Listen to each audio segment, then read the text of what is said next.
안녕하세요, 다니엘 선생입니다. 우리는 지난 시간 비특이적 면역 방어 작용에 대해 알아보았습니다.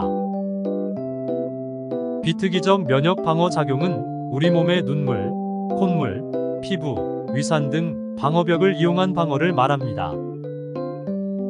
또 염증 반응으로 상처 부위에서 비만세포에서 분비한 히스타민과 대식세포에 의한 방어를 말합니다. 이와 같이 우리 몸에서는 병원체의 종류와 상관없이 항상 일정한 유형으로 일어나는 방어작용을 말합니다. 오늘은 두 번째 시간으로 특이적 방어작용과 백신의 작용 원리에 대해 알아보고자 합니다. 오늘 학습을 통해 여러분은 특이적 방어작용을 이해할 수 있고 백신의 작용 원리를 항원항체 반응과 관련지어 설명할 수 있을 것입니다. 자, 그럼 이야기 속으로 들어가 보겠습니다.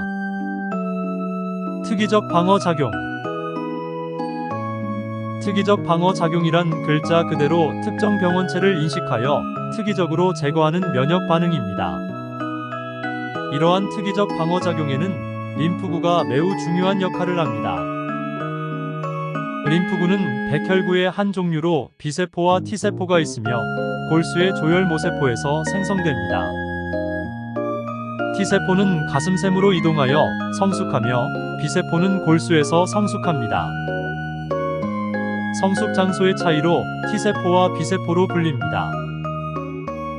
용어에 대해 잠시 알아보면 골수는 뼈 사이의 공간을 채우고 있는 부드러운 조직으로 골수에 있는 조혈모세포가 평생 동안 계속 분열하여 적혈구, 백혈구, 혈소판 등을 생성합니다.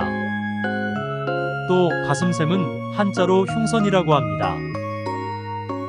가슴뼈, 흉골의 뒤, 심장과 대동맥의 앞쪽에 위치하는 면역기관으로 골수에서 생성된 T세포가 성숙하는 곳이죠. 자, 그럼 항원항체 반응에 대해 알아볼까요? 항원항체 반응. 세균, 바이러스, 각종 독성 물질 등 외부에서 우리 몸으로 침입한 이물질을 항원이라고 합니다. 항원이 우리 몸에 들어오면 이를 제거하기 위해 단백질로 이루어진 항체가 생성됩니다. 항체는 항원과 결합하여 항원의 기능을 무력화시키는데 이러한 반응을 항원항체 반응이라고 합니다. 또 항체는 세균이나 항원을 서로 엉겨붙게 만들어 백혈구의 식세포 작용이 쉽게 일어나도록 합니다. 항체는 Y자 모양이며 두 군데의 항원 결합 부위가 있죠. 이러한 항원 결합 부위는 항체의 종류마다 구조가 다르기 때문에 특정 항체는 특정 항원과만 결합할 수 있는데 이를 항원항체 반응의 특이성이라고 합니다.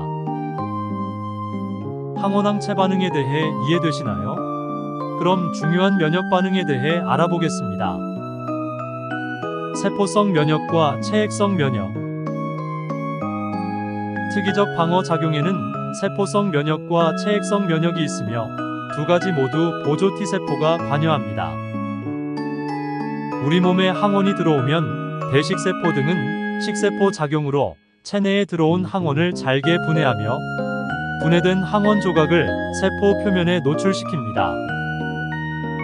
그러면 보조 T세포가 항원을 인식하고 세포 독성 T세포와 B세포를 활성화시키죠.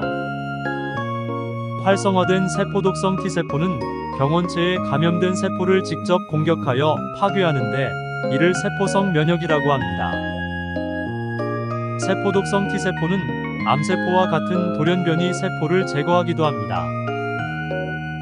그리고 활성화된 B세포는 항체를 생성하는 다수의 형질세포로 분화하는데 형질세포에서 생성된 항체가 혈장이나 림프를 통해 이동하다가 항원을 만나면 항원과 항체가 결합하는 항원항체 반응이 일어납니다. 이와 같이 항체를 만들어 항원을 제거하는 과정을 체액성 면역이라고 합니다. 형질세포에 대해 잠시 알아보면 형질세포는 B세포가 분화한 세포로 항체를 생성합니다. 형질세포의 수명은 자신의 생존을 위한 단백질은 합성하지 못하고 끊임없이 항체만 생산하기 때문에 짧게는 3-4일, 길어도 15일 정도만 생존합니다. 이와 달리 대부분의 기억세포의 수명은 60년 이상 지속됩니다. 반영구적으로 1차 침입한 항원에 대한 정보를 기억하고 있는 것이죠. 한 종류의 형질세포는 항상 동일한 종류의 항체를 생산하므로 항체와 반응하는 한 가지 항원만 제거할 수 있습니다. 항원은 수백만 개인데 인간의 유전자는 약 3만 개 정도입니다. 그런데 어떻게 이렇게 다양한 항원에 대한 항체를 생성할까요? 항체의 구조를 결정하는 유전자의 재배열 등 다양한 방법을 통해 수백만 가지 이상의 다양한 항체를 만들어낼 수 있으므로 체내에서 생성되는 형질세포의 종류도 수백만 가지 이상입니다. 자, 특이적 방어작용에 대한 이야기를 계속 해보겠습니다. 항원이 처음 침입했을 때는 1차 면역 반응이 일어납니다. 여기서 혼동하지 말아야 할 것은 1차 방어가 아니라 1차 면역 반응이라는 것입니다. 1차 방어는 비특이적 면역 반응을 말합니다. 특이적 면역 반응은 2차 방어 작용입니다. 1차 면역 반응이 일어날 때에는 항원의 종류를 인식하고 항체를 생산하기까지 시간이 오래 걸리며 항체 생산량도 많지 않습니다. 그러나 동일한 항원이 다시 들어오면 빠른 속도로 항체를 생산하여 항원을 제거하는 2차 면역 반응이 일어나죠. 이는 기억세포 때문입니다. 1차 면역 반응 때 활성화된 B세포의 일부가 기억세포로 분화되어 남아있다가 동일한 항원이 다시 침입하면 형질세포로 빠르게 분화하고 다량의 항체를 생산하여 신속하게 항원을 제거하는 것이죠. 가끔 학생들의 오개념을 확인할 수 있는데요. 면역이란 한 번 걸린 병에 다시 걸리지 않는 2차 면역 반응에 한정된 것이 아닙니다.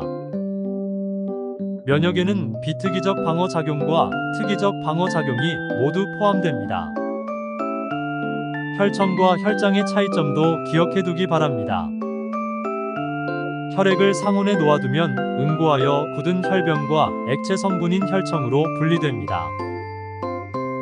혈청에는 혈액의 삼투압 유지에 이용되는 알부민, 면역에 관여하는 항체 등이 들어있습니다. 혈장은 혈청에 혈액 응고에 관여하는 단백질 성분, 피브리노겐이 포함되어 있는 것을 말합니다. 면역에 대한 개념이 좀 어렵나요? 대식세포, 보조 T세포, 세포독성 T세포, 형질세포, 기억세포 등 면역 관련 세포의 특징과 기능을 정리해 볼까요? 첫 번째, 대식세포는 식세포 작용을 하며 항원을 분해하여 표면에 드러냅니다. 두 번째, 보조 T세포는 항원을 인식하고 세포독성 T세포와 B세포를 활성화시키는 작용을 합니다. 그리고 세 번째로 세포독성 T세포는 감염된 세포를 파괴하고 형질세포는 항체를 생산합니다. 마지막으로 기억세포는 글자 그대로 한 번 침입했던 항원을 기억했다가 그 항원이 다시 침입하면 형질세포로 분화합니다. 여러분, 백신에 대해 들어본 적 있죠? 백신, 즉 예방주사를 맞으면 어떻게 질병에 걸리지 않을까요? 백신은 어떻게 면역 반응을 일으키는지 그 원리를 알아보도록 하겠습니다. 백신의 작용 원리. 면역 반응의 원리를 이용하여 질병을 예방하기 위해 만든 것이 백신입니다. 백신은 질병을 일으키지 않을 정도로 약화시킨 병원체나 병원체가 생산한 독소로 만듭니다.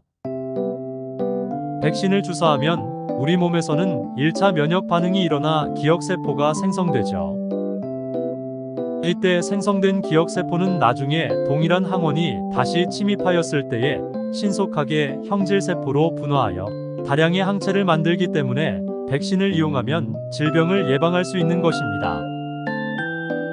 백신은 항체를 주사하는 것이 아니라 항원을 주사하는 것입니다.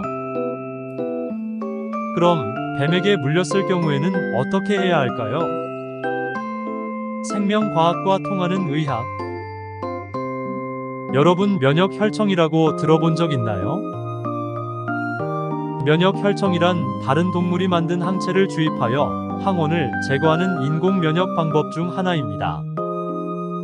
병의 치료용이나 진단용으로 이용하죠. 예를 들면 광견병 면역 혈청은 말에게 약화시킨 광견병 바이러스를 주입한 다음 항체가 포함된 말의 혈청을 얻어서 만든 것입니다. 오늘은 면역 반응에서 아주 중요한 특이적 면역 반응과 백신의 작용 원리에 대해 알아보았습니다. 수능에서 빠지지 않고 출제되는 내용이 면역 반응입니다. 어렵게 출제되지는 않지만 주어진 자료를 분석하여 답을 도출해야 하므로 기본 개념을 잘 숙지하시기 바랍니다. 다음 시간에는 면역 관련 질병과 ABO식, RH식 혈액형에 대해 알아보도록 하겠습니다. 수고하셨습니다.